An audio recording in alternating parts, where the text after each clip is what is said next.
tardes, queridos amigos. Estamos con un colaborador de una tierra próxima de Chile, un doctor cirujano, además, médico cirujano de la Universidad de Chile, doctor Fernando Santana Villagra. Fernando, bienvenido. ¿Qué tal, Ernesto? Es un honor tenerte por acá. Muchas gracias. Hay un área en la que Fernando es experto y tiene que ver con la medicina preventiva. Tiene además un centro muy interesante, Calevit, allá en Santiago. Y bueno, Fernando de hecho es uno de los pioneros de esta incursión, ¿no? Ahora nos vas a contar un poquito muchísimos años llevas haciendo esto.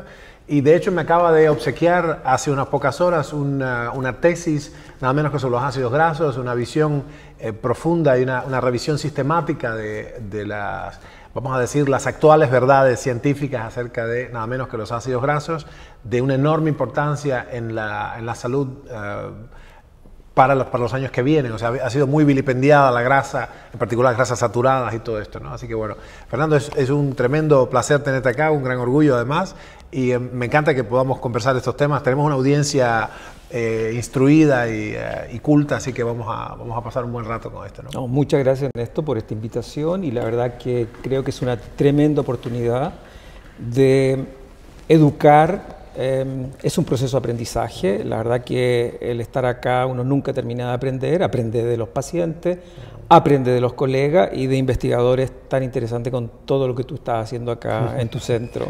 Es un gusto, la verdad. Bueno, muy bien. Mira, ahí en nuestra, para que ustedes entiendan un poquito, esta conversación de ahora no empezó ahora, ha empezado muchas sesiones atrás.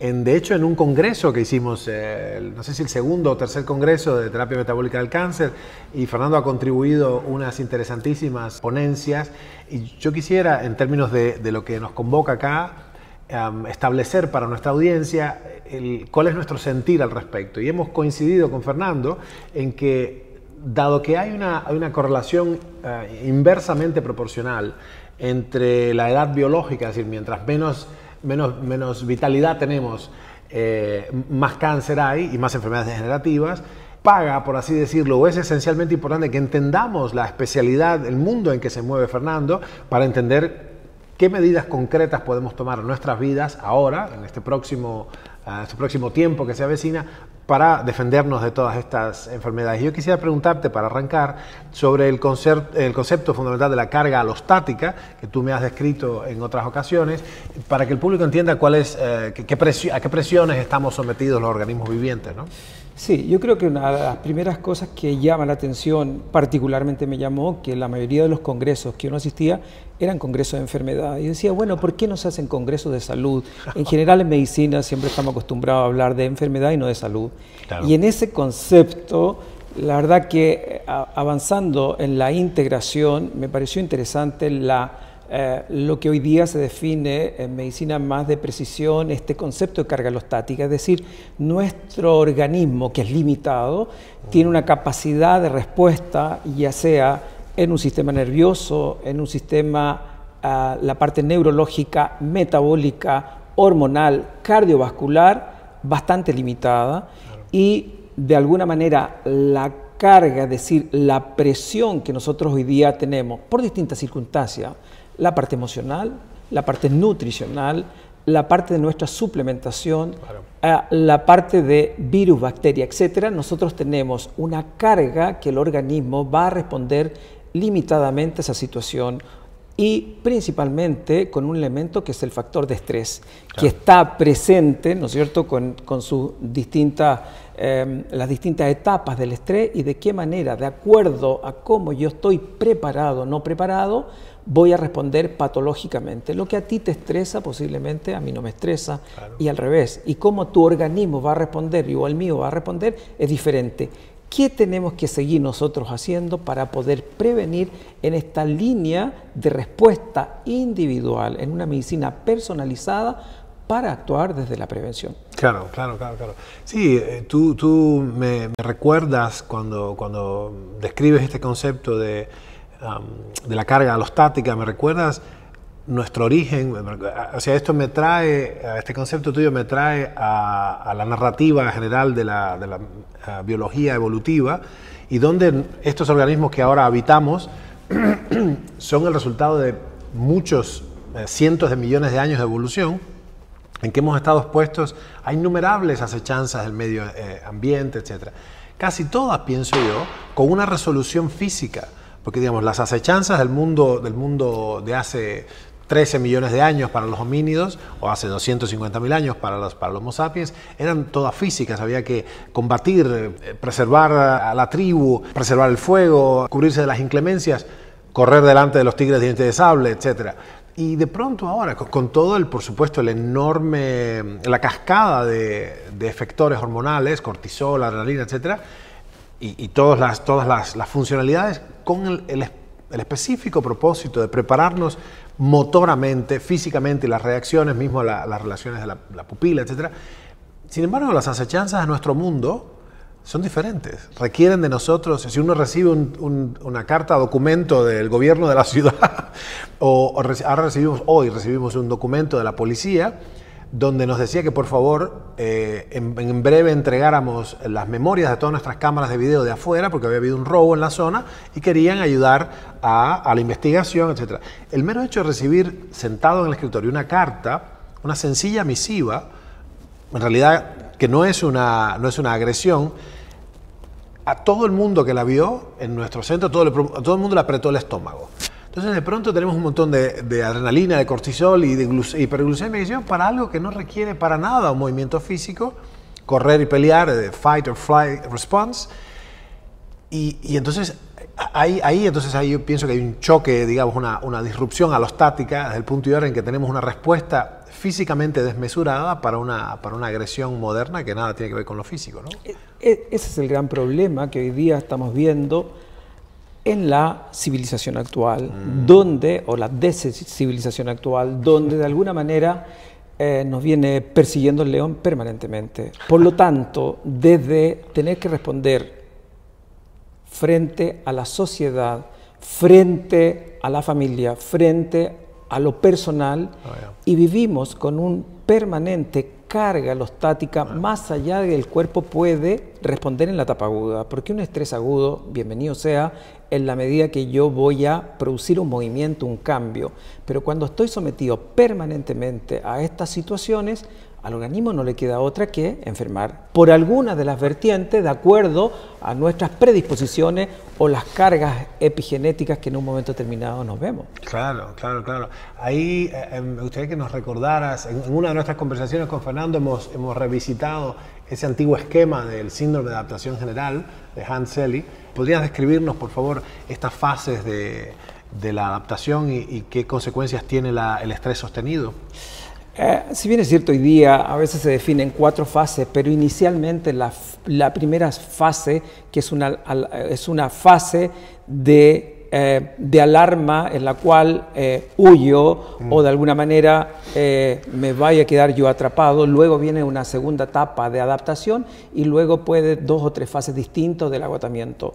En la primera etapa, ¿no es cierto?, de huir, es una respuesta biológica galopante, donde de alguna manera necesito ese cortisol, necesito esa subida de glicemia, una energía rápida para poder entender, y con todo lo significa la respuesta psicológica, biológica, para poder tener la adaptación.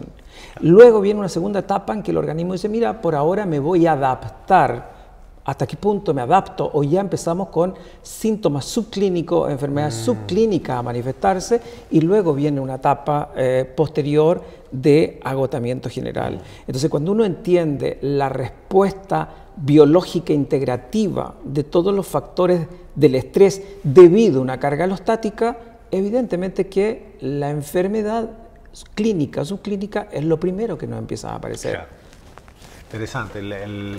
Ahí pensaba, cuando lo describías, y uno de los efectos que yo he sentido de esa fase de agotamiento, que es muy peligrosa, es una depresión de las secreciones suprarrenales, en particular la DEA, la dehidroepiandrosterona, DHEA. Y me acuerdo especialmente, estábamos en un conclave, una reunión, no un congreso, es una reunión privada en Wichita, Kansas, en la clínica de Riordan, cuando vivía el viejo Riordan, hace muchos años. Bueno, muchísimos, pero hace algunos años, y de pronto yo estaba realmente exhausto. y me había testeado la testosterona, tenía 12 de testosterona, sin ayudín, sin reposición hormonal bioidéntica, que hace muchos años no lo necesitaba, era un mozalbete. Pero la DEA, tuve la DEA de una ancianita, o sea, tenía nada, 125 de DEA en vez de 500, y realmente estaba que arrastraba los pies. Así que, y esto es el resultado de un montón de una exposición sostenida a una serie de injurias que fueron incrementando la carga alostática, como tú la defines, y finalmente estaba exhausto. Digo, bueno, aquí tengo que parar, entonces pedí permiso, me fui a dormir, me inyecté, ellos me inyectaron cosas ahí para reponerme. Verdaderamente me hubiera enfermado de algo serio, ¿no? Y tú sabes que ahora que tú lo mencionas, nosotros en el entorno de la clínica, específicamente la clínica de terapia metabólica del cáncer, en Buenos Aires, lo que vemos es que para cuando llegan los pacientes a vernos, ya han pasado esa fase. En un momento hubo un quiebre y todos, yo te diría que sí, absolutamente todos, voy a revisar la data por si hay algo incongruente, pero todos tienen la DEA en el suelo. Si Fíjate qué cosa, tienen sí. Agotamiento adrenal, contrario a lo que se piensa, que la DEA puede inducir el cáncer, es todo lo contrario. Todo lo contrario. Hay un análisis tremendamente importante que es la curva y de qué manera vamos nosotros disminuyendo. ¿Por qué? Porque si nosotros pensamos en la corteza suprarrenal, cortisol y DEA compiten y la cantidad de sustratos son absolutamente limitados. Cada vez que yo tengo un aumento del cortisol, el cuerpo va a consumir unas cantidades brutales de vitamina C, selenio, zinc, y por otra parte no le queda al organismo que disminuir de alguna manera la DEA. Y si yo bajo DEA es porque de alguna manera voy a tener una secreción de cortisol mucho más alta. Y si de alguna manera esa DEA permanece baja en el tiempo, tenemos que recordar que DEA sintetiza estrógenos, testosterona, etc. Por lo tanto, toda la carga de procesos anti-envejecimiento surgen de una competitividad por sustrato con el cortisol. Wow. Entonces, muchas veces el paciente en esta etapa puede que aún tenga remanentes de testosterona, pero uno de los indicios principales es la DEA. Por eso, DEA tenemos que verlo como una prehormona tremendamente válida para que de alguna manera compensar cortisol. Absolutamente. Bueno, acá acaban de ver, yo no quiero que pase así como lo ha explicado tan suavemente. Esto que acaban de escuchar es una explicación mecanística de cómo puede envejecernos el estrés. Derecho, o sea, es la primera de las cosas. Bueno, fascinante. El hecho de que el ratio, nosotros una de las cosas que hicimos con los superatletas, en nuestra gestión de Radical Performance, de los atletas de elite olímpicos de Argentina, una cosa que hicimos es medir el ratio testosterona-cortisol, e incluso en algunos de ellos con cortisol muy alto, de todas maneras tenían tantísima testosterona que no era un problema tener el cortisol alto. Es decir, el ratio, la proporción entre cortisol y testosterona era a favor de la primera, perdón, de la segunda, de la testosterona. Y lo cual describe que de alguna manera esos organismos súper adaptados, porque lo interesante, de acuerdo con la explicación que nos ha dado Fernando, es que entonces el acto racional de entrenar a un superatleta, o un supercientífico, o un supermédico, o una superpersona, es darle los estreses suficientemente pequeños, pero repetidos y espaciados como para que vaya subiendo su capacidad sin llegar a agotarlo nunca, ¿no? Entonces ahí tenemos esos individuos que con una miríada de pequeños entrenamientos, de pequeños estímulos, han ido subiendo su capacidad de carga, su capacidad de resistencia alostática. Estoy fascinado con el concepto.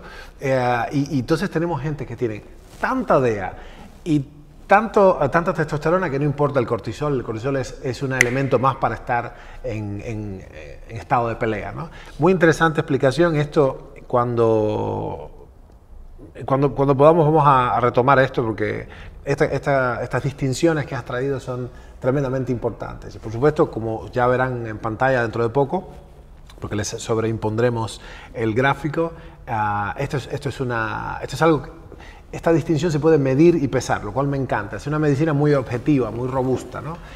Óyeme, interesante. Tú dices entonces que quisieras retomar algo que habías hablado de los nutrientes. O sea, estás hablando de reponer reponer aquellos nutrientes que son imprescindibles en el armado de una respuesta antiestrés. Frente al estrés. O sea, que lo que nosotros vemos para la síntesis de cortisol y síntesis de DHEA, imposible no tener vitamina C. Sabemos que no solamente a través de la fruta podemos tener vitamina C, sino que todos los órganos y principalmente la glándula suprarrenal, que era lo primero que se comían los aborígenes y ojalá cruda, tiene una concentración altísima de vitamina C. Entonces, en la medida que los sustratos están adecuados, la persona va a tener la capacidad para poder tolerar mucho mejor una carga alostática o una situación estresora. Si bien es cierto, yo necesito el cortisol para levantarme en la mañana, yo no lo necesito al mismo nivel a las 11 de la noche, donde sí ese cortisol tiene que estar bajando para darle la oportunidad nuevamente a la síntesis de neurotransmisores, melatonina o serotonina, para poder al día siguiente estar siguiendo. Esta curva circadiana de la secreción de cortisol, que va distinto a la curva circadiana de DHEA, un paciente que esté bajo una situación de estrés crónica no la maneja biológicamente. Y ahí es donde podemos intervenir. ¿Para qué? Para la prevención. Claro, claro. Bueno, ¿cómo decirlo? Es tan evidente, o sea, pesa tanto este argumento que yo no entiendo por qué en algunas zonas del mundo de habla hispana, ciertamente en América Latina, hay algunas entidades que se manifiestan en contra de la suplementación con dihidroepiandrosterona. No tiene ningún fundamento biológico ni médico el miedo a la DHEA. Es decir, absolutamente no, tanto que si revisan PubMed, la cantidad de trabajos en una de las herramientas más importantes en antienvejecimiento es justamente el manejo de DHEA y el manejo de testosterona. ¿Cuál es el problema? Que si de alguna manera yo no testeo, por eso es tan importante testear hormonalmente DHEA, testosterona, la 17-hidroxitestosterona y luego estriol, estrona, estradiol, porque lo único que podría hacer, si yo tengo una dosis altísima de DHEA y me dice, bueno, ¿cómo sé que ese organismo va a ir desde DHEA a síntesis de testosterona que la necesito y no va a ir a la síntesis posiblemente de un estrógeno que podría ir a un estrógeno oxidado y producir una mala jugada? Ahí es donde, si nosotros entendemos la integración, porque si tú manejas bien un omega 3 y manejamos bien dosis de selenio, zinc y vitamina C, tú puedes molecularmente guiar a ese organismo que vaya a una síntesis de una testosterona y que no vaya necesariamente a un estrógeno oxidado, que no lo queremos ni por mama ni por próstata. Claro, bueno, ahí es justo estaba por preguntarte que dijeras hay factores predisponentes claramente, pero lo que hemos visto con toda claridad es que en el caso del cáncer en particular, ahí está el fantasma, por supuesto, de la testosterona en la próstata y de los estrógenos en el cáncer de mama, pero lo que hemos visto es que en realidad, al menos al principio, la correlación entre la incidencia de cáncer y el pool hormonal es de hecho inversamente proporcional. Es decir, nosotros tenemos un pico de plenitud hormonal hacia los 23, 25 años, que no hace sino descender, en el caso de la somatotropina, hormona de crecimiento, de descender estrepitosamente, y la correlación con el surgimiento del cáncer es completamente inversa, fuertemente correlacionada, pero inversa. Así que uno de los argumentos que podría defenderse es que si, como tú has definido, pero fíjense qué interesante la distinción que ha introducido Fernando, si tienes cómo manejar los destinos ulteriores de esas sustancias, esos efectores hormonales, puedes, yo diría, comandar ese proceso para mantenerlo en términos sanos.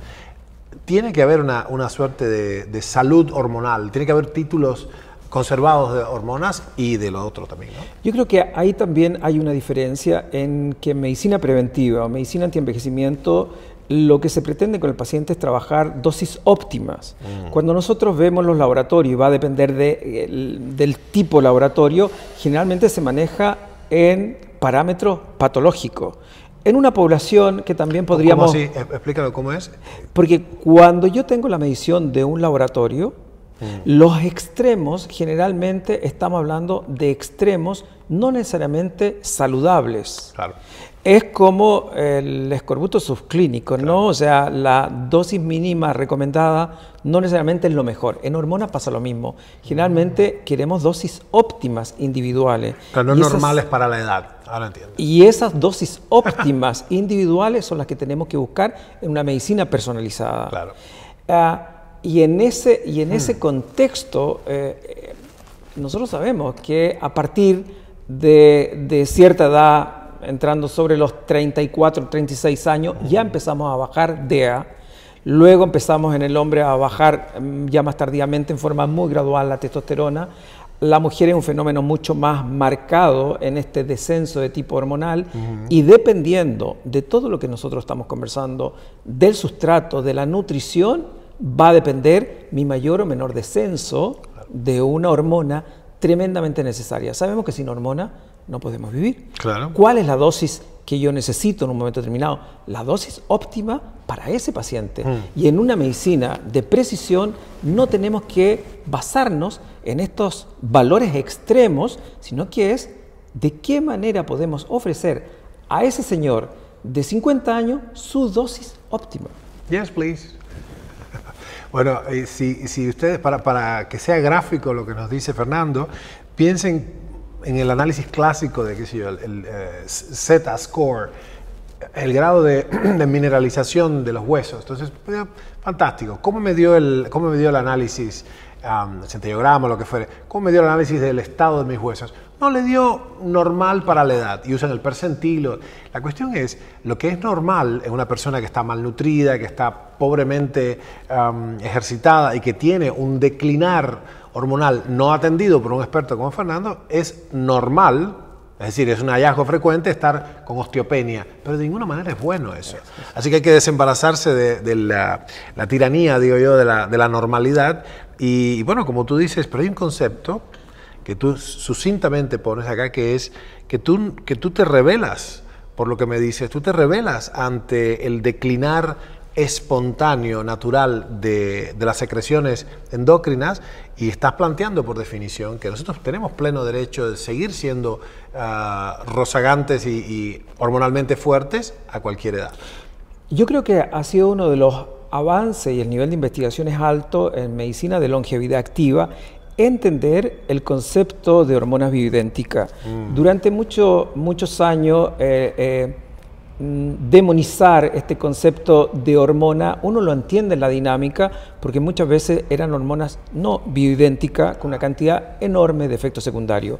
Pero si hoy día molecularmente contamos con hormonas en que van a poder hacer su trabajo y poder estimular en forma adecuada a ese señor, evidentemente que sabemos que el decline hormonal como el decline desde el punto de vista inmunológico, cardiovascular, cerebro, emocional, a todo nivel. Fatal, fatal. Sí, ahí pienso,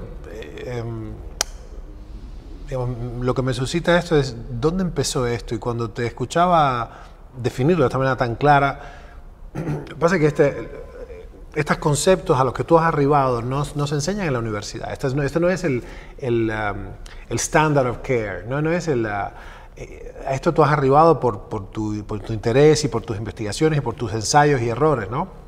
Yo estaba pensando, ¿por qué pasó esto? ¿Por qué es algo que es tan evidente cuando tú lo explicas? ¿Por qué se demonizó de esa manera la reposición hormonal? Y lo que me vino a la cabeza cuando te escuchaba es, ok, los dos ejemplos que recuerdo son los parches. Primero, el uso de los fisicoculturistas, que es un uso completamente desmesurado, y de versiones sintéticas súper activas de las hormonas anabólicas naturales, completamente antinaturales, y para propósitos que no son el bienestar, sino directamente un propósito específico deportivo, llamémosle, si es que es un deporte, el fisicoculturismo, de tener unos... Bueno, es un físico que no tiene nada que ver con la funcionalidad. Y por otra parte también la reposición hormonal esta brutal para la menopausia. Entonces, esos dos ejemplos esa reposición hormonal que es como un martillo de estrogénico, y el uso de los anabólicos, de los esteroides anabólicos en el fisicoculturismo, claro, por supuesto tienen retroinhibiciones y tienen un montón de, qué sé yo, hipogonadismo, hirsutismo, un montón de efectos que nos hicieron pensar, ok, las hormonas son malignas directamente, cuando en realidad no es nada así, ¿no? Yo creo que el gran problema surgió de un trabajo interesante que se hizo en relación a salud de las enfermeras durante mucho tiempo en Estados Unidos, donde hubo un abuso en la cual se pensó que el estrógeno era la píldora de la juventud. El problema es que en esos años el estrógeno que se usaba eran de orina de yegua, y como yo digo, las hormonas de yegua son para yegua. Y ese es el gran problema, claro, que es totalmente distinto a una hormona bioidéntica, ya sea, lo importante es la estructura, ya sea natural o sintética, pero bioidéntica para cumplir sus funciones. Y cuando tú trabajas con hormonas bioidénticas, en la cual hay un compromiso muy profundo con la persona, que tiene que decir, mira, yo comienzo contigo con hormonas, pero el compromiso tuyo es que yo cada 4 o 5 meses tengo que controlar tus hormonas, porque muchas veces a través de la nutrición, a través del ejercicio, un HIIT, si tú haces un HIIT, un ejercicio de alta intensidad, sabemos que de alguna manera, y sobre todo en ayuno, estimulas cortisol, hormona de crecimiento, testosterona, DEA, a través de la modulación de un elemento sin necesariamente ser hormonal, pero estás trabajando y modulando la parte hormonal. Por eso es tan importante cada persona recibir lo que se merece. Es decir, algunos lo haremos a través de la nutrición y actividad física, claro, otro a través de la suplementación, y otro a lo mejor necesito la aplicación de hormonas bioidénticas. Claro, claro, claro. Sí, el concepto de bioidéntico, no sé si la gente lo tiene claro. Me encanta, y creo que habría que citarlo, una especie de hashtag, las hormonas de yegua son para yeguas. En este contexto específico, si lo que creo que diferencia esta práctica es el propósito. ¿Cuál es el propósito? El propósito es ser el doble de ancho que mi vecino, ¿no? Empaquetando todos esos músculos sin mucha funcionalidad. O el propósito es tener una salud vibrante para hacer una contribución en términos de familiar, social, la felicidad y la creatividad. Pero son dos propósitos muy diferentes. Y en un caso uno no se pasa de rosca, ¿no? Sí. Y en otro caso sí. Así que esa sería una distinción. Una de las cosas que cuando llega el paciente con esta mirada integral, le decimos, bueno, ¿qué es lo que usted quiere? Porque si anda buscando una medicina sintomática, acá no la va a encontrar. No damos remedio para los síntomas. Ahora, la idea de alguna manera quiere disminuir la posibilidad o los riesgos de un cáncer, de un Alzheimer, o a lo mejor, allá en palabras mayores, buscar los altos fines de su existencia. Y a lo mejor los altos fines de su existencia, la familia, un negocio, una empresa, un estudio, un trabajo, pero lograr eso es buscar la máxima vitalidad de la persona. Por lo tanto, lo que nosotros decimos, mira, vamos a hacer simplemente un coaching de tu proceso, pero el proceso lo va a hacer usted. Claro. El proceso y el compromiso es usted. Y en la medida que el médico, el coaching va a proporcionar las herramientas, el paciente entiende este concepto, la verdad que fluye ese paciente en encontrar una salud que más allá nosotros del cuadro clínico o más allá de la sintomatología. Ese es el concepto. Brillante. No puedo dejar de, con un poco de pena, reírme cuando te escucho así como te sale de manera, digamos, armónica, y sale como marchando las frases, ¿no? Tú lo tienes perfectamente claro. ¿Qué lejos está tu pensamiento, del pensamiento convencional, de la maquinaria pedagógica de la medicina de hoy? Cuando salen los jóvenes médicos egresados, es increíble cómo piensan de otra manera. Y tú empezaste diciendo, señor paciente, si lo que usted viene a buscar es una medicina meramente sintomática, no es el lugar adecuado. Hace muy poco estábamos, creo que fue el año pasado, estábamos en un colectivo donde había jóvenes médicos recién graduados. Yo le pido, por favor, a uno de esos médicos que atendiera que ocultar, revisar a una compañera que no tiene nada que ver con la parte médica, tenía que ver con contabilidad y finanzas. Tenía, qué sé yo, tos, catarro, fiebre, no sé, algunas cosas así medio gripal. Media hora después le digo, ¿pudiste revisar? Ah, sí, ya le prescribí Optamox. Yo me quedé de una pieza, porque lo que yo esperaba que me respondiera, sí, la oculté, vimos que sentí lo que tenía, le pregunté, la interrogué, me di la temperatura, le hice un hisopado de fauces, vamos a explorar, hice una anamnesis, no, ya le había recetado allí mismo en segundos Optamox. Con lo cual llamé a Capítulo y digo, por favor conversemos si la causa primaria de este malestar de esa persona es una hipooptamoxemia. Es decir, le faltaba Optamox en sangre, digamos. Obviamente cuando hay que usarlo, ¿no?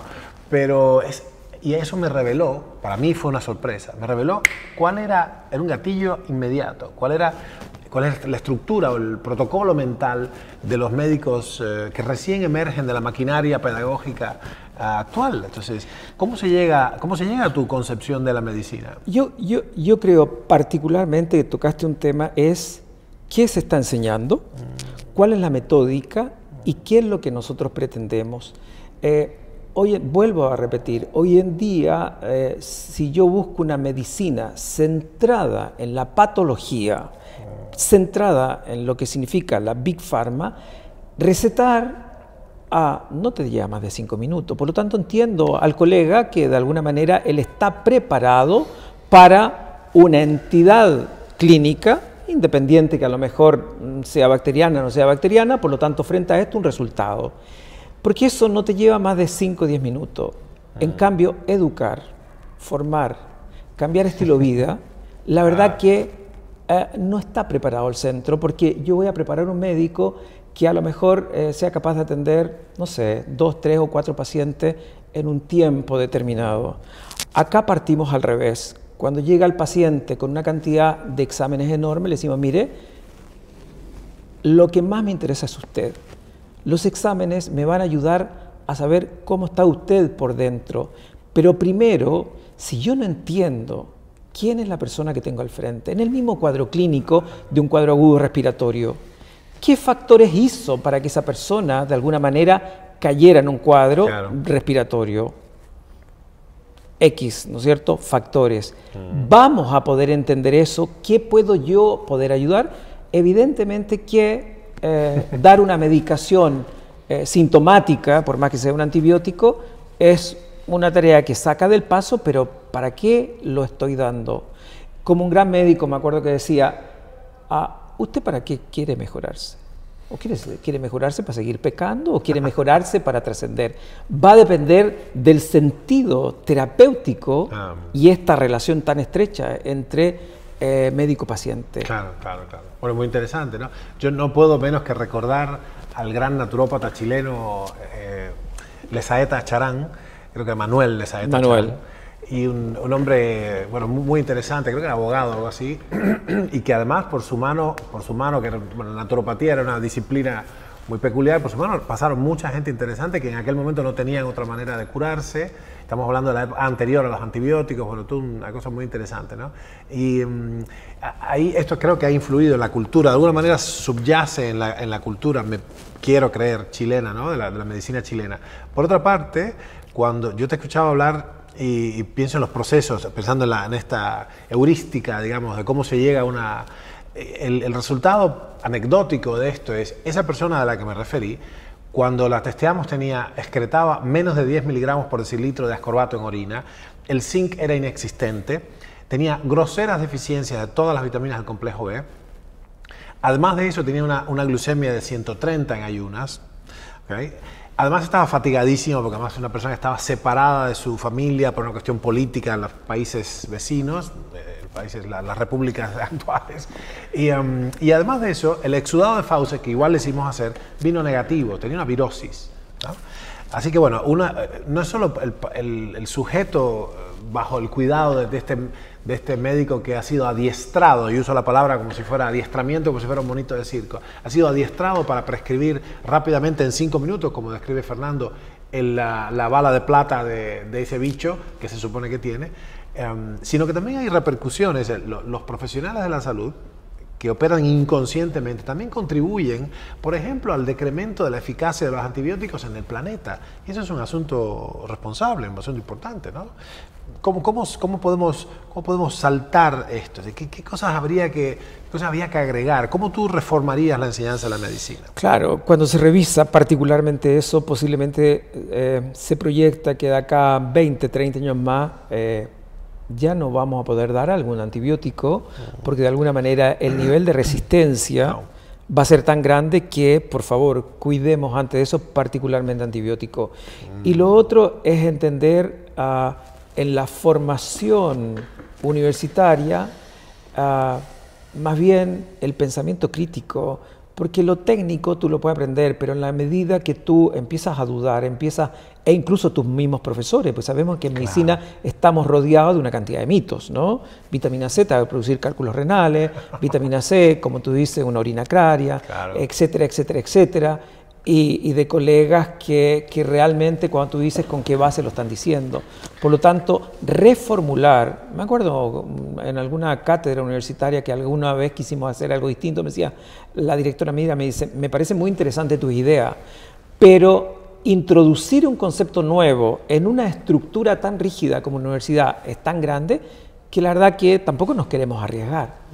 Entonces, ¿hacia dónde realmente queremos guiar o qué enseñanza queremos entregar? Sí. Bueno, ahí hay un problema de compromiso. O sea, realmente hay que jugarse por una transformación. Si no, seguiríamos tratando con sanguijuelas y sangrías y con cauterizaciones. O sea, si no ha habido, y esto lo admiro muchísimo de todas las personas que como tú han tenido la audacia intelectual de navegar ese cambio también, ¿no? Porque lo que ustedes proponen es disonante en cierta medida con el saber convencional, pero si alguien no se planta y dice, bueno, vamos a hacer esto porque resulta que a la luz de la evidencia esto es mejor y esto otro no tiene sentido, y esta práctica que proponemos es congruente con la biología evolutiva y congruente con las leyes implícitas de la nutrigenómica, bueno, no avanzaría la medicina, ¿no? Si te quisiera pedir un consejo, si nuestra audiencia quisiera pedirte un consejo en términos de cómo encarar, es obviamente muy complejo, pero cómo encarar,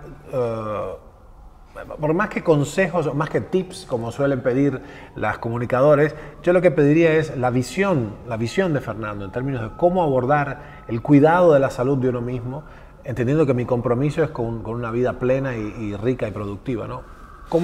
¿Qué visión tendría que tener yo para que mi salud mejore?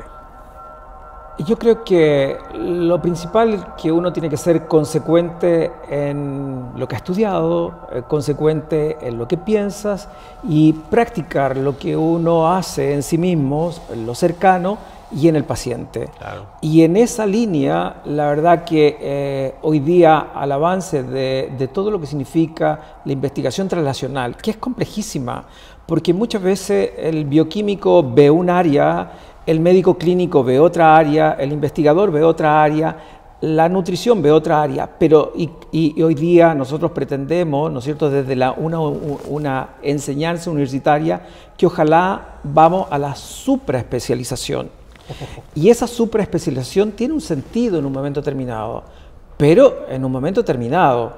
Lo demás, hoy día realmente estamos haciendo una medicina preventiva desde elementos que básico para mí es educar, formar, de alguna manera darle las herramientas a ese paciente de poder entender que en sus manos está gran parte del proceso curativo. Claro. ¿Qué estamos respirando?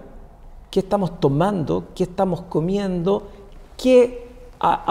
Voy a tomar una polifarmacia sintomática donde ni siquiera un especialista le pregunta al otro especialista si hay interferencia farmacológica. Estamos viendo los polimorfismos individuales y genéticos, es decir, cuando uno empieza a nadar en este concepto, te dice, ¿realmente sabemos lo que hacemos? O a la verdad nos falta tanto que la verdad que intentamos con las herramientas que tenemos tratar de salir adelante. Claro, pero fíjense, en vez de preguntarle qué ácido graso tomar, cuando le hemos preguntado si es buena el yogur o no, los famosos tips, al preguntarle a Fernando sobre la visión general, dos cosas emergen. Una, la congruencia. Lo primero que nos ha dicho es ser congruentes con lo que uno sabe, es decir, lo que sabemos, hacerlo carne de una, ¿no? Y la otra, obviamente, entonces hay una congruencia en su vida, y yo soy testigo de que Fernando vive de acuerdo con sus principios, que es lo que podemos hacer. No es que creemos tener la verdad, pero esto que ahora concibo como la mejor versión de los hechos tiene que tener un correlato con cómo yo me conduzco, ¿no? Es muy extraño ver esos médicos neumonólogos fumando, o psiquiatras tomando básicamente ansiolíticos y otras cosas, y es increíble ver endocrinólogos con obesidad mórbida. O sea, yo no lo puedo creer. Me parece un disparate. Pero la segunda cosa que emerge interesante, la primera es la congruencia, dijimos, y la segunda es que Fernando dice que uno tiene la responsabilidad, y esto lo discutimos hace muy poco con una abogada experta de la UNESCO en derechos humanos y en bioética. Hay, por lo que emana de estos consejos generales que nos da Fernando, hay un asunto. Yo no tengo que estar recostado en la polifarma, en el poder mágico de los fármacos xenobióticos. Tengo que tomar las riendas, tengo que hacer ciertas cosas, y esto entonces hay una transferencia de la responsabilidad. Ya no hay tanto paciente que digamos, es un agente uno de su propia salud, ¿no? Bueno, muy interesante, muy interesante. Yo, ahora que he tenido el beneficio de tus ideas, de tu input global, genérico, me permitiría preguntarte entonces sobre algunas cosas que sé que la audiencia ya va a querer preguntar también. ¿Qué es tu visión, que tú has sido un crítico sistemático de la demonización de las grasas saturadas, y esto es suficientemente general para no perder nosotros la oportunidad de consultar a un verdadero experto, ¿no? Recuerden, me apresuro a decirles que las cosas que emanan del saber de Fernando no provienen de fuentes cuaternarias o terciarias de información, sino de fuentes primarias, de documentación estrictamente científica, ¿no? Me gustaría que nos guiaras un poco sobre cuál ha sido el panorama de lo que tú llamas la demonización de las grasas saturadas, y dónde estamos frente, qué rol ha cumplido la industria en este caso, o las industrias, y dónde estamos frente a esa discusión hoy en día. Yo creo que surge de una inquietud en la cual este concepto de la grasofobia, yo me crié bajo el concepto de grasofobia, casi desarrollo un hígado graso por comer alimentos integrales y comer fruta, no es por alcohol, y también no comía grasas. En ese contexto, haciendo la revisión de todo el daño que nos pudo hacer el señor Ansel Keys, y que desde aproximadamente 60 años se demonizaron las grasas. Cuando tú empiezas a revisar evolutivamente, todas las tribus de cazadores-recolectores, posiblemente el alimento que más tenían, independiente en qué parte del orbe ellos vivían, esencialmente eran grasas. E incluso contaban más con grasas que con proteína. Claro. Y sin embargo estamos acá conversando gracias a las grasas. Cuando tú revisas que la leche materna tiene un 60% de grasas saturadas, cuando tú revisas que el aumento de todas las enfermedades que tú muy bien llamas enfermedades de la civilización, desde obesidad, síndrome metabólico, hipertensión, problemas cardiovasculares, surgen acentuadamente hace 60 años, con una pirámide alimentaria que nos exigía un 40-50% de hidrato de carbono, luego 20%, 25% proteína, y ojalá no te acerques más allá de un 20-25% de grasa, y ojalá ni siquiera tocar la grasa saturada. El gran experimento que nos ha llevado hoy día, en que particularmente países desarrollados como Estados Unidos, Argentina y Chile tienen una tasa de obesidad galopantemente grande, entendiendo el problema severo de la obesidad. Cuando tú luego introduces y entiendes el concepto de una grasa que no se oxida, que es parte de la membrana estructural, la necesito como energía, la necesito como estructura. Gran parte de nuestras vitaminas liposolubles, A, D, E, A, K, se absorben gracias a las grasas. Es decir, no podemos vivir sin este concepto de grasas. El problema es que en Cuaresma, en periodos inmediatamente de posguerra, surge este concepto de dieta mediterránea. Claro. Que la verdad que también da para mucho que conversar y hay partes que podemos salvar, pero también de alguna manera ha renegado contra una grasa tan importante que es la grasa saturada. Y cuando tú revisas más allá, tú dices, ¿por qué ha ocurrido? Porque así como está la Big Pharma, también encontramos la industria alimentaria. Y todos los aceites poliinsaturados, derivados de semillas, hay que venderlos y hay que darlos de comer. Y de alguna manera, cuando tú revisas una grasa saturada trans que surge en un periodo en la cual el sebo era muy cara, por lo tanto tengo que introducir un hidrógeno para poder tener una grasa saturada. Y bueno, llegó la luz, ya no se vendían velas, ¿y dónde la vendemos? En margarinas. Por lo tanto, cuando tú revisas la evolución de lo que comemos, eso iba destinado a la industria. Sí, claramente, claramente. La margarina, por cierto, que yo no creo que sea un alimento, o sea, yo no creo que eso no constituye comida. Nosotros hemos hecho varios experimentos un poco ridículos, no se lo comen ni las moscas ni las hormigas, o no se le posan encima las moscas, es increíble. Y Fernando hablaba de nada menos que Ancel Keys, que alcanzó la notoriedad por su estudio de Minnesota, con estos estudios que nos interesó mucho de la restricción calórica, para aprender cómo ayudar a los prisioneros de guerra una vez que emergieran de los campos de concentración, etc. Ha habido un error que él después reconoce, como tú bien planteas, ha habido un error muy importante, ¿no? El gran error fue casi los periodos previos a su muerte, él fallece, donde dice, mira, todos los experimentos inicialmente responsabilizando al colesterol como causante de enfermedad cardiovascular, y luego aparece nuevamente un fármaco para disminuir colesterol, pero no tenemos absolutamente, tomamos en cuenta nada de los otros factores de riesgo, y sabemos que hoy día colesterol, en la medida que no esté oxidado, no hay ningún problema. El problema es que él dice, la verdad que mis experimentos los realicé en conejos a los cuales les di de comer grasa.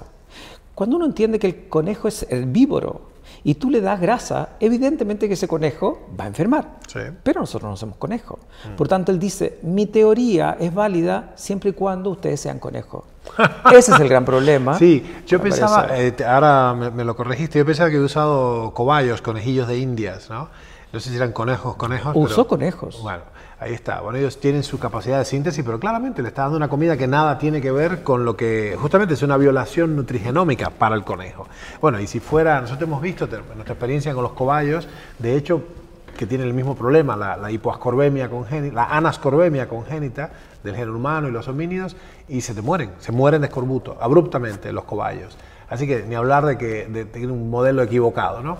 Sí, yo pensaba, cuando hemos hablado y cuando tú has traído a la luz todo este problema de la demonización de las grasas saturadas, ¿cuán poco comprende el público básicamente la estructura de las grasas y cuántos carbonos tienen y lo de las insaturaciones y por qué tú dices, y sería interesante que nos explicaras, cuando una grasa está saturada, ¿qué implicaciones tiene eso en términos de su posibilidad de aliarse con el oxígeno y los radicales libres del oxígeno, ¿no? Sería interesante observarlo. En general, si nosotros entendemos la grasa saturada natural, que la mayoría son de origen vegetal, principalmente el derivado, por ejemplo, el aceite de coco, o el aceite de palma, o una mantequilla, una ghee que ya viene, la mayoría de las grasas saturadas son de origen vegetal. Ahora, una grasa saturada no tiene justamente lo que define esa grasa saturada, no se va a oxidar. Claro. Y una grasa que no tiene la peroxidación no tiene todos los riesgos a nivel cerebral, a nivel cardiovascular, a nivel de tipo hormonal. Claro. Entonces, de ahí, si nosotros extrapolamos lo que te decía, el 60% de la leche materna es una grasa saturada. Claro. Porque ese cerebro necesita una grasa que no sea potencialmente oxidable. Sí. Bueno, de esto hay mucha evidencia, ¿eh? De hecho, hay modelos experimentales clarísimos donde se ve la importancia crucial y el daño irreversible, irreparable que las insuficiencias nutricionales de ácidos grasos causan en el desarrollo del cerebro fetal. Lamentablemente esto, sabes que lo he visto por todos lados en América Latina, hay un asunto que confunde mucho las pesquisas sobre IQ y las cuestiones étnicas y todo esto. En los años cruciales en que se maduran las estructuras del cerebro, hay una ausencia, y comen mandioca, básicamente comen harina y azúcar, y es imposible construir un cerebro mínimamente eficiente con esos alimentos. No hay los aminoácidos necesarios y sobre todo no hay los ácidos grasos necesarios. Yo estoy asombrado de cómo pareciera que hemos hecho políticas de salud basadas en el periodismo cholulo en vez de los datos científicos. Es impresionante la mala calidad. Yo estoy asombrado de que no se den cuenta que los ácidos grasos poliinsaturados, estos aceites fluidos, soja, girasol, maíz, etcétera, se ponen rancios de mirarlos. De hecho, terminan apestando. Eso es un problema. ¿Cómo no se dan cuenta que eso hace más daño al endotelio y que la cascada del ácido araquidónico, o sea, toda la cascada de eventos inflamatorios es propiciada por esto? Yo no puedo entender. E incluso la peroxidación de un aceite de oliva. Claro. Cosa que no los vas a encontrar en una grasa saturada. Yo creo que una cosa es, tiene la capacidad de darse cuenta o no quiero darme cuenta, ¿Tú o crees? por qué de alguna manera a nivel mundial se estimula todavía el consumo de aceite poliinsaturado. Bueno, entiendo, estás hablando de una mano negra de la industria, entiendo muy bien. Yo he conocido, y de hecho he compartido la mesa y he compartido misiones olímpicas con médicos deportólogos y cardiólogos muy sólidos, gente increíble, realmente grandes profesionales que estaban bajo el influjo. Me refiero a esto, son médicos que hemos ido a mundiales de Tashkent, a los Panamericanos de Toronto, a las Olimpiadas de Río 2016, y estas personas son personas absolutamente íntegras éticamente, y sin embargo tenían el error honesto, por eso pienso que es un error honesto. Ellos creían firmemente que el problema eran las grasas. Yo comía directamente manteca y aceite de coco y grasa, directamente la grasa de la comida de los animales, y ellos comían esencialmente factura, o sea, croissant. Todos ellos, médicos de primera, personas de un nivel científico tremendo, todos tenían las carótidas semiobstruidas y no comían grasa hacia 30 años, porque las grasas conducen a veces eran personas íntegras y no tienen ningún interés con la industria. Estas personas, yo te digo, estos médicos amigos no tienen cero conflicto de interés con la industria, todos equivocados, impresionante, ¿no? El médico, yo creo que, me incluyo, porque yo fui un periodo como luchando en contra de las grasas, también, si uno tiene que aprender y tener la capacidad. El médico muchas veces toma el conocimiento y yo te diría que no puedo victimizarlo, pero de alguna manera el conocimiento ya viene absolutamente sesgado. O sea, tú ves cómo Ansel Keys, 60 años, que de alguna manera vio, pero cuando tú revisas del punto de vista evolutivo, por ejemplo, las primeras autopsias que se hicieron a fines estamos hablando del año 1800, que todavía se permitía llevar momia a Inglaterra para poder estudiarla. Y esas momias egipcias, a partir de los 45, 50 años, como Hatshepsut, ya tenían daño severo de carótida. Y uno de los problemas de la nutrición egipcia es casi hoy día una nutrición vegana, con muy poca grasa, alta concentración de hidratos de carbono, era el granero del mundo, peces mínimos del Nilo y los grandes animales era para la construcción. Por lo tanto, tú ves evolutivamente aquellas zonas donde tenían baja concentración de grasa, tenían una incidencia mucho mayor de enfermedades cardiovasculares, a diferencia, qué sé yo, de Inuit o a diferencia de otro tipo de claramente, sí, se sabe grupos además étnicos. sí, claro, uno de los asuntos además en esto es la afluencia, cuando digamos, se sabe que estas clases opulentes, digamos, opulentas quiero decir, tenían acceso irrestricto a los dátiles y los higos, vivían con glucemias elevadas, la fructosa hacía estragos seguramente ahí, o sea que la cantidad de calorías es relevante también. Y lo que te diría que es una de las cosas que explica en nuestras mediciones del efecto francés, ¿no? La paradoja francesa, la famosa dieta mediterránea, es que allí uno no ve la dieta mediterránea. Uno ve, no es el chiste de que los chinos le dicen, a la comida china le dicen comida, ¿no? En China. No es eso, es que verdaderamente allí lo que uno ve en las islas del Mediterráneo clásico, sin afecciones mayores de la civilización, hay pueblitos costeros que aún viven como en los años, como el siglo XIX, lo que uno ve es una enorme cantidad de ejercicio físico, ve la ganadería trashumante, ve que los pueblitos están construidos en las faldas de las colinas que de inmediatamente se convierten en el mar, como hablamos, creo que ayer que lo hablamos, como pasa en Zapallar, en Chile, por ejemplo, que tienes la montaña con sus desfiladeros, las casitas construidas así, las terrazas, y de inmediato está el océano, ¿no? Bueno, y hay un elemento no descrito, que es que el famoso efecto mediterráneo es que estas personas, que por cierto sí comen grasas saturadas, porque comen los animalitos y la leche de los animalitos, tienen son todos delgadísimos. Y nosotros vimos incluso, hemos medido la saturación de oxígeno, el perfil lipídico. No es lo que la gente piensa. La dieta mediterránea no es la cuestión de que no tiene grasas saturadas y tiene poliinsaturadas. Tiene mucho de todo y tiene una enorme cantidad de ejercicios y tiene algo muy importante a rescatar que ha dicho Fernando 2 o 3 veces, implícitamente está en su discurso, que es que no importa qué efectores se introducen, el entorno antioxidante que ellos tienen dirige, y antiinflamatorio en particular, dirige esas sustancias por el lado de la luz y no por el lado de la oscuridad, ¿no? Yo creo que ahí hay dos cosas. Hoy día se habla de la falsa paradoja francesa.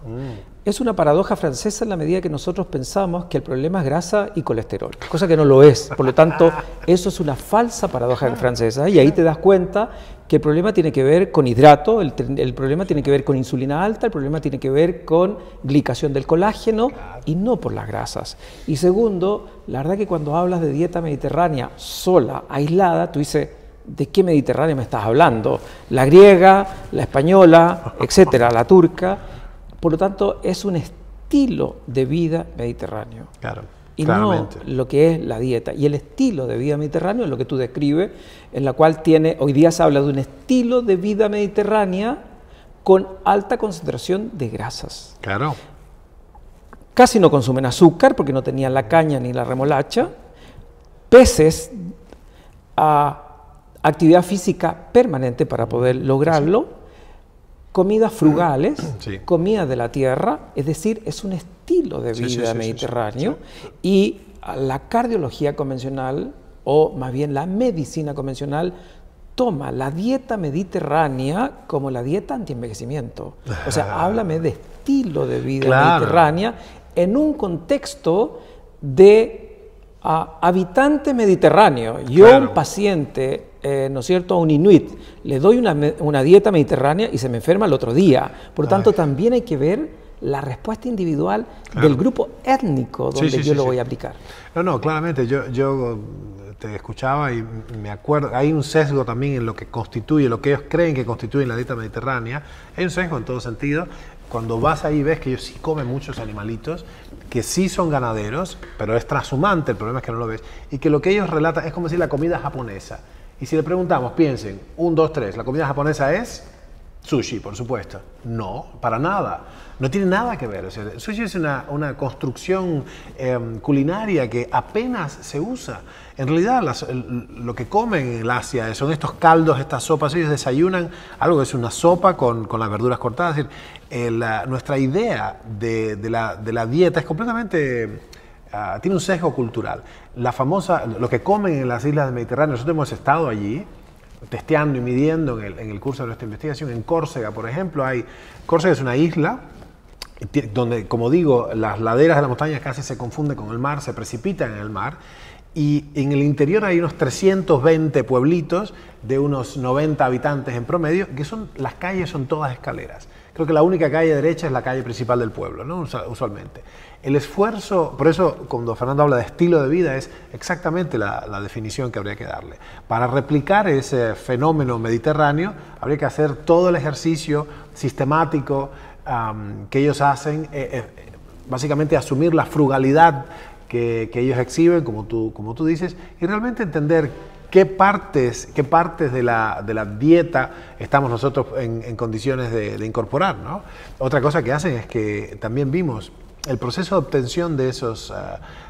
hay muchas cosas que están mal. El aceite de oliva, ahora acaba de estallar un escándalo, digo acaba hace 6 meses, 80 y pico por ciento de los aceites de oliva supuestamente primera prensada en frío en Estados Unidos son todos, lo que dicen en Buenos Aires, truchos, es decir, son falsamente de primera prensada en frío. Imagínate tú, obviamente eso es criminal, obviamente, y están en juicio mucha gente, pero urgidos por esta idea de lo mediterráneo estamos metiendo la pata porque el aceite de oliva, como tú decías, se oxida de mirarlo, ¿no? Es impresionante. ¿Cómo es esta cuestión en relación con el oxígeno, las insaturaciones? ¿Qué nos serviría para guiarnos? ¿Qué tú dirías que sería una buena regla, digamos, para...? Lo básico, poder entender, ¿no?, que el pago que tenemos por vivir es respirar y es comer. Y en la medida que respiramos y comemos, producimos un estrés oxidativo. Claro. Necesario, ¿no?, un 2 o un 3% para mantener nuestro equilibrio. Pero hoy día estamos expuestos a un nivel de estrés oxidativo tan importante y en ese estrés oxidativo las grasas juegan un rol básico porque una grasa peroxidada, y si no tenemos los mecanismos biológicos para poder compensarlo, el daño puede ser absolutamente irreversible. Y nosotros sabemos una de las grandes herramientas que la practicamos en nuestro instituto, la practicamos con los profesionales del instituto, es actividad física en ayuno.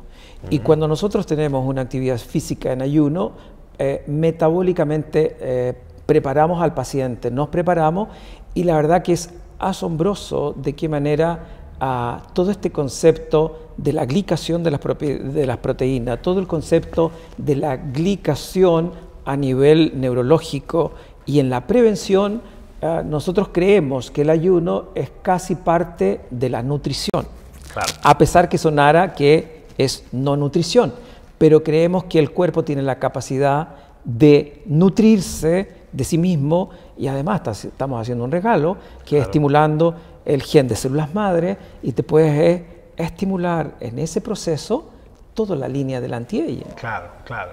Sí, es consustancial, interesante verlo, como dice Fernando. El no comer es parte del comer. O sea, el ayuno es intrínsecamente ligado a la nutrición en la forja del genoma humano. Nuestra especie evolucionó comiendo y no comiendo al unísono. Es decir, nosotros nunca tuvimos acceso irrestricto a las calorías y menos de tantas azúcares. Recuerden, nosotros y hemos conversado mucho con Fernando de esto, la media de la glucemia del cazador y recolector, de acuerdo con nuestra pesquisa específica, esto no lo leímos, lo medimos nosotros en el terreno, era 63 miligramos por decilitro. Una buena distancia de los 90 o 110 que se admiten como, todavía creo que se usa entre 80 y 120, creo, o 119, ¿no? Imagínate, eso es claramente hiperglucemia de acuerdo con esta nueva regla de la epigenómica real, ¿no? De acuerdo con nuestras mediciones. Bueno, Fernando, a estas alturas la audiencia tiene preguntas para hacernos. Vamos a tratar de hacerlo lo mejor posible para acomodar. Yo sé que tienen una tormenta de ideas. Bueno, la primera pregunta se refiere a qué relación tiene este estilo de vida con la longevidad, ¿no?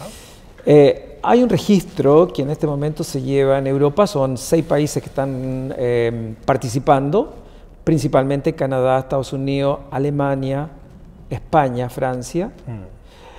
Donde lo cual se lleva el registro de aproximadamente unas 640 personas que se habla de los super longevos, que son aquellas personas que han cumplido ya 110 años sin enfermedades crónicas transmisibles como puede ser Alzheimer o cáncer. Y se estudia en ella qué cosas en común han tenido. Y la verdad que ahí es donde la medicina precisión va a estudiar lo que se llama los polimorfismos individuales, porque es muy complejo, porque al final tú haces solamente asociaciones más que sacar conclusiones. Claro. Pero la mayoría habla de un estilo de vida muy parecido a ciertas comunidades, como Unza o Rugao, o lo que hablábamos de Japón, que es personas que viven en comunidad, por eso la soledad envejece, Wow. Personas que no están expuestos en forma crónica al cortisol, por eso la DEA es un anti-aging. Protege, claro. Personas que de alguna manera hacen un estilo de vida con meditación, con pensamiento, con mucho estímulo de la parte social, personas que de alguna manera están cercanas a la tierra, por lo tanto ellos comen orgánico, no porque lo saben, es porque ha sido su estilo de vida siempre. Generalmente son 3 comidas diarias y son comidas frugales. Habitualmente no son las 2000 calorías, kilocalorías que normalmente tenemos, sino que se habla aproximadamente de un 30 a 40% menos de caloría. Bien. Para ellos, la diversión, como puede ser el compartir en comunidad, danzas, un baile, todo se hace en comunidad, Claro. son los elementos más representativos de estas comunidades que uno podría extrapolar o asociar una sociedad a estas personas con sobre 110 años. Qué interesante. Bueno, ahí, sí, yo me acuerdo claramente, está inscrito en la cultura de estas sociedades, en Hunza, en Pakistán, y en los Inuit, ciertamente, y los chinos y todo, en Okinawa, estos centenarios, la piedad filial. Es decir, tienen esa red, ese network, y en África también, las sociedades tribales tradicionales, una de las cuestiones que tienen es precisamente preservar los ancianos, porque son los depósitos vivientes del saber ancestral de la tribu, son las bibliotecas vivientes, ¿no? Y qué interesante, ¿no? Que eso sea, y qué sorprendente, tanta biología y tanta cosa, y resulta que uno de los factores fundamentales de la longevidad es vivir en comunidad y respetar a los ancianos sabios, ¿no? Yo espero que el tiempo tenga el efecto de hacerme más sabio. Ahora lo que estoy viendo es que estoy menos joven nada más. Vamos a ver. Bueno, muy bueno. Esta pregunta dice entonces, en términos pragmáticos, ¿qué grasas como? ¿Cuáles son las 3 mejores grasas que me recomendarías para mi vida diaria, ¿no? Interesante pregunta. Yo respondería que la verdad que nosotros necesitamos tanto micro y macronutrientes, y en esos macronutrientes la verdad que no demonizamos a ninguno y va a depender de quién yo tengo al frente. Ahora, específicamente en grasas, hace poco salió un artículo, el aceite de coco es veneno. Cuando tú revisas ese artículo que surge de una investigadora médica alemana que no atiende pacientes, que de alguna manera está sesgada por el concepto de grasa saturada, si nosotros entendemos del ácido caprílico, el ácido caproico, el ácido láurico, con las tremendas propiedades que tiene, en la cual son capaces de absorber en las primeras partes del duodeno, a nivel hepático, estimular la formación de cuerpo cetónico, y una de las grandes ventajas que tiene la grasa, por eso en todas las nutrición low carb, high fat o en una nutrición cetogénica, el paciente, ánimo, energía, se te va el apetito, te sientes mucho mejor. Claro. Bajas tus parámetros metabólicos de un colesterol. Tenemos que entender que el 80% del colesterol es sintetizado por el hígado, no depende de lo que yo me voy acá. Y el colesterol es una molécula reparadora. Gracias al colesterol voy a sintetizar vitamina D, gracias al colesterol voy a tener mis hormonas. Por lo tanto, nosotros recomendamos mucho triglicéridos cadena media, derivados principalmente del aceite de coco. Recomendamos aquellas grasas que no se van a oxidar, como la manteca para ustedes o la mantequilla, el ghee, que es una grasa derivada principalmente de la mantequilla y lo usamos mucho porque de esa manera no tenemos la proteína, el sebo o la manteca de cerdo, que no son oxidables. El paciente con esa cantidad de grasas, el cuerpo tiene la capacidad de autorregularse, y la verdad que todos sus parámetros empiezan a estar mejor. Son las grasas que consumimos y las grasas que indicamos a los pacientes. Claro. O sea que me recordaste mi suegro, papá de Dari, un campesino con dotes extraordinarias, un gran sembrador. Una de las cosas que me enseñó es que ellos, en la época en que a principios del siglo XX, que no tenían refrigeración, porque eran gente humilde, en el medio del campo, faenaban al chanchito y entonces cocinaban las masas de puerco en la grasa del cerdito, y después todo eso ya cocinado, pues no se podría, y con eso lo sacaban, mataban los gérmenes, obviamente. Recién cocida la carne, la guardaban en unos toneles de madera que estaban cubiertos hasta arriba de grasa de cerdo. Y aquello cuando se enfriaba se ponía sólido a temperatura ambiente, una distinción de las grasas saturadas que son sólidas a temperatura ambiente. Y tú sabes que me dice que eso duraba un año. O sea, iban comiendo de ahí y no se ponía malo, es decir, no se oxida. Esto es muy interesante, ¿no? Bueno, muy bueno. En el sur de Chile se hace absolutamente lo mismo. ¿Ah, es sí? lo que hacía la abuela, la bisabuela, en la cual frente a faenar un cerdo, independiente que había refrigeración, ella decía, mira, prefiero mantener toda la carne de cerdo en manteca de cerdo, y eso se puede mantener un año. Lo mismo que ocurre con el aceite de coco. El aceite de coco jamás se te va a peroxidar y va a mantener blanco como si fuera una manteca de cerdo. Qué interesante, ¿eh? Sé que me recordaste, Pearson y yo alertaron, esto es de los años 80, esta discusión no es nueva, que uno huele el aceite poliinsaturado, el aceite, ese aceite que compra en el mercado, lo huele y dice, no, no está malo. Resulta que hay en la industria unos paneles de personas físicas con muy buen olfato, se llaman sniffers, los olfateadores, y ya se puede constatar que mucho antes de que los sniffers detecten olor rancio, ya los aceites poliinsaturados ya están oxidados, están peroxidados. La peroxidación lipídica es el enemigo malo, como nos dijo Fernando. Así que no hay que confiar, esto es importante, no hay que confiar en los sentidos para detectar como sensor de la peroxidación lipídica de los ácidos grasos poliinsaturados. Niet. Una de las recomendaciones es que siempre el aceite de oliva esté en un envase absolutamente oscuro y agregar a lo mejor un comprimido de astaxantina. Perfecto. Que la astaxantina, que tiene ese color rojizo, casi salmón, en la medida que se va peroxidando, es un aceite, a pesar de ser aceite de oliva, que no lo debemos consumir. Claro, claro, claro. Sí, sin embargo, hacemos Otra gran ventaja, antes que se me olvide, la grasa saturada tolera toda temperatura. Por lo tanto, la mejor forma de cocinar es con grasa saturada. Claramente. Aceite de oliva yo lo necesito crudo. Principalmente podría sofreír 5 o 7 minutos, pero una mayor temperatura, frituras no queremos, tenemos que usar una grasa saturada. La que nunca usamos, nunca indicamos, es un aceite poliinsaturado de origen vegetal. Ese es un rollo, ese es un rollo. Una vez sale a comer y mete la pata. En Claro. algunos restaurantes especialmente cocinan con manteca de puerco, con grasa de chancho, que es mucho más estable. El smoke point, el punto de humo de los aceites poliinsaturados es relativamente bajo, 175 grados, algo así. Y las otras grasas saturadas tienen mucha tolerancia. Algo interesante del modo de cocción de, por ejemplo, estas verduras al wok y toda esta, cómo cocinan estos pueblos longevos del Oriente y el Pacífico, es que ellos, porque hay verduras frescas recién cortadas con mucho contenido de humedad, aun cuando tienen la grasa esta al fuego, no alcanzan temperaturas altas y no se lastiman esas grasas que puedan estar allí, ¿no? Bien, ¿qué otra pregunta tenemos?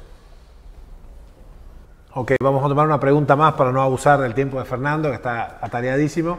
Y esta pregunta dice si tendríamos que acudir a un nutricionista o un experto en particular para hacernos una dieta para nosotros. En suma, ¿hay acaso una dieta personalizada que deberíamos tener? Yo le preguntaría a algún inuit o le preguntaría a algún cazador-recolector si alguna vez fue a una nutricionista. Yo creo que lo más probable que no, pero nosotros lo más probable que sí necesitamos. Entonces el problema es, ¿por qué necesitamos ir a una nutricionista?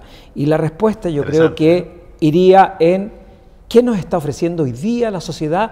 ¿Que tengo que ir a un médico o tengo que ir a una nutricionista?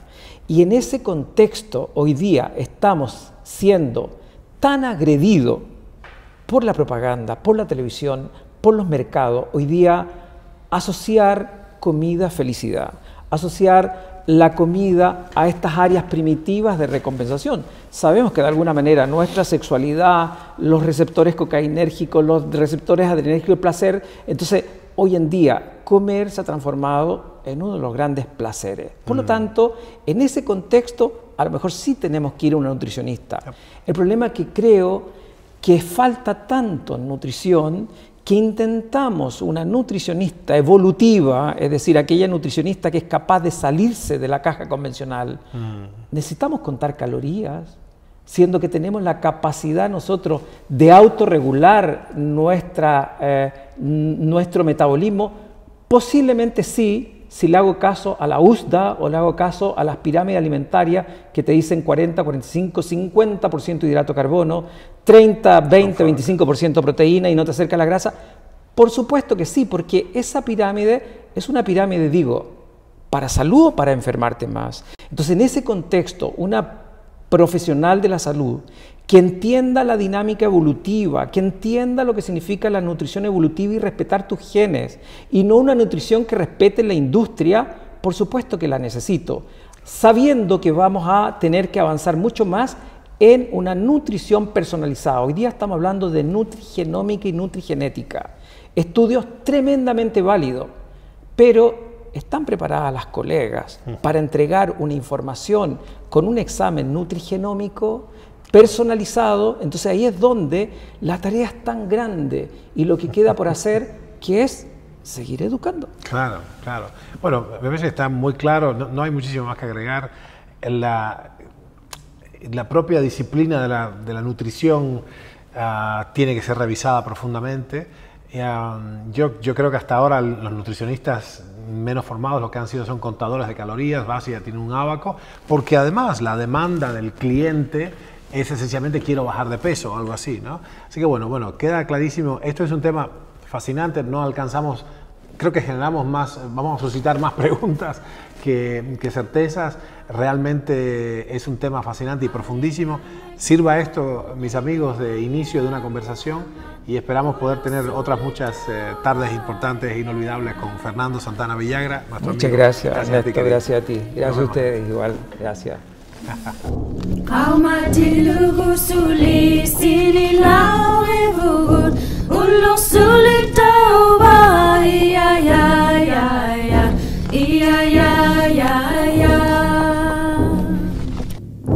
علينا تقبغنون يا لغما ولصول التوبة يا يا يا يا يا يا يا يا I could do